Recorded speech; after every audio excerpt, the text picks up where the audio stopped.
जो स्ट्रॉ घास वगैरह होती थी, तो उसको कहा कि तुम्हें ये जो है घास चॉप करनी है जब तक मैं वापस आऊं, और हाँ, इस बार अगर कोई गलती की तो मैं तुम्हें इतनी बुरी तरह से पीटूंगा कि तुम दोबारा अपने हाथ पैर हिलाने के लायक नहीं रहोगे।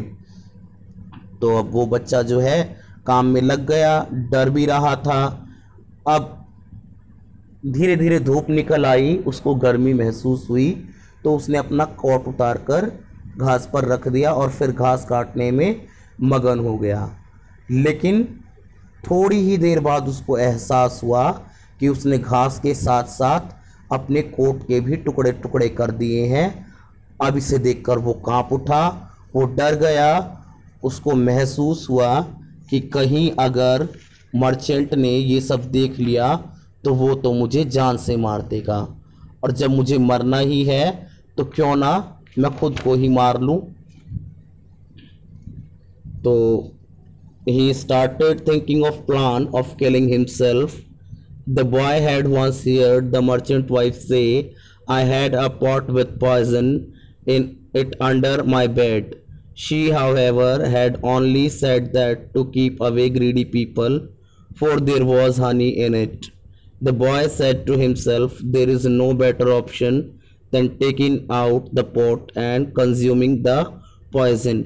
अब वो खुद को ख़त्म करने के तरीके सोचने लगा, तो उसको याद आया कि एक बार इस मर्चेंट की वाइफ जो है कह रही थी कि मेरे पास मेरे बेड के नीचे एक जहर रखा हुआ है, पॉइजन रखा हुआ है।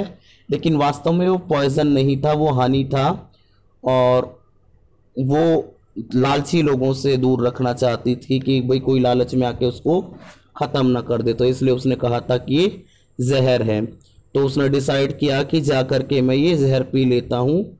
वो गया और उसने जहर को पी लिया। लेकिन उसने कहा कि मैंने सुना था कि मौत बहुत कड़वी होती है, लेकिन ये तो मुझे बहुत मीठी लग रही है। खैर, he seated himself in a little chair and was prepared to die. He started staring at the clock, waiting for the time of his death. But instead of becoming weaker, he felt himself strengthened by the nourishing food. It cannot have been poison, thought he in his mind. He started thinking about another way of killing himself. He recalled about that small bottle of poison that Madhu keep for fly in his wardrobe. He said to himself, that bottle definitely contains poison and it will help me. It was, however, no poison for flies, but Hungarian wine. The boy got out the bottle and emptied it. After drinking it, thought it to taste sweet. The wine began to mount into his brain and suffer him. The thought his end was drawing near. अब उसने शहद P लिया। थोड़ी देर बाद उसको healthy महसूस हुआ, क्योंकि उसने तो एक नॉरिशिंग फूड खा लिया था, शहद खा लिया था। तो उसको यकीन हो गया ये तो पॉइजन नहीं है। तो उसने सोचा कि वो जो मर्चेंट मक्खियों को भगाने वाला जहर यूज़ करता है, क्यों ना मैं उसको पी लूँ। तो उसने उसको पीने के लिए सोचा, लेकिन वास्तव में उसकी मर्चेंट की जो जहाँ वो सोच रहा था कि मक्खियाँ मारने वाला जहर है, वो जहर ना होकर हंगेरियन वाइन थी, हंगरी देश की वाइन थी। और उस वाइन को पी करके वो बेसुध सा होने लगा। तो उसको अब लगा कि हाँ, अब मैं मर जाऊंगा। I feel that I must die, said he. I will go away to the churchyard and seek a grave. He went to the churchyard and tried to find a grave, but he could not. So he took a spade lying there on the ground and started digging a grave for himself. While he was losing his consciousness slowly and slowly, finally he dug it and placed himself inside and lost all his consciousness. The poor boy never awoke again. The heat of the strong wine and the cold night dew deprived him of life, and he remained in the grave in which he had laid himself. अब धीरे धीरे उसको नशा होने लगा, वो अपना होश खोने लगा।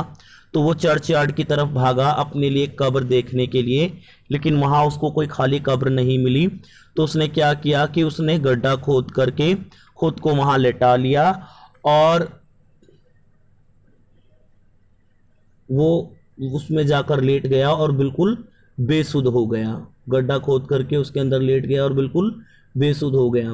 Now the merchant came back from the fair and started searching for the boy. When he couldn't find him, he became scared. He went home to home searching the boy. Then somebody told him that he was going towards the churchyard. The merchant went to the churchyard and saw the boy in the grave. He became afraid of being brought to justice. He was distressed a lot and started fainting. However, the merchant took the boy to home. After some time, the boy regained his consciousness while the wife was standing on the platform with a pan of hot fat.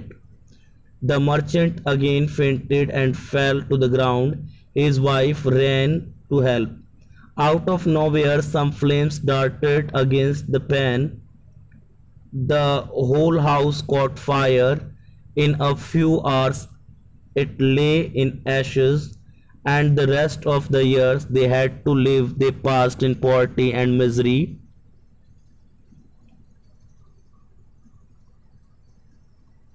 Tortured by their inner consciousness throughout their lives and paying for what they did with the boy.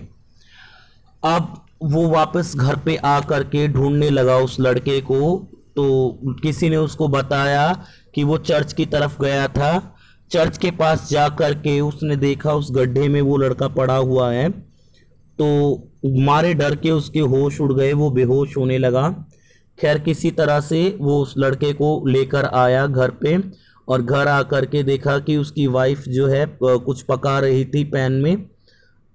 तो थोड़ी देर में वो फिर से बेहोश हो गया और उसको बेहोश होता देख करके उसकी वाइफ उसकी तरफ दौड़ी।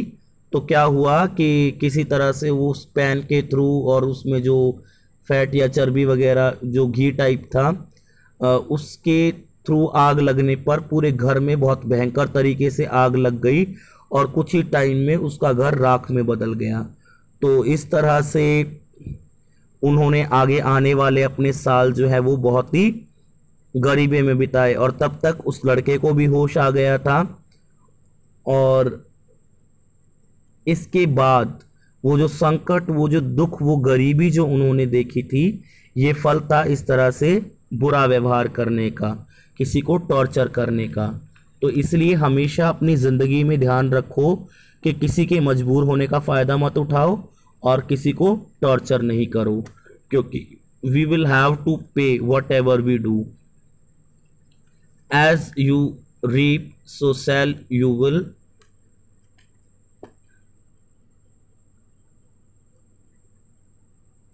So let's meet in next video with next chapter. Till then, thank you, bye bye, and have a nice day.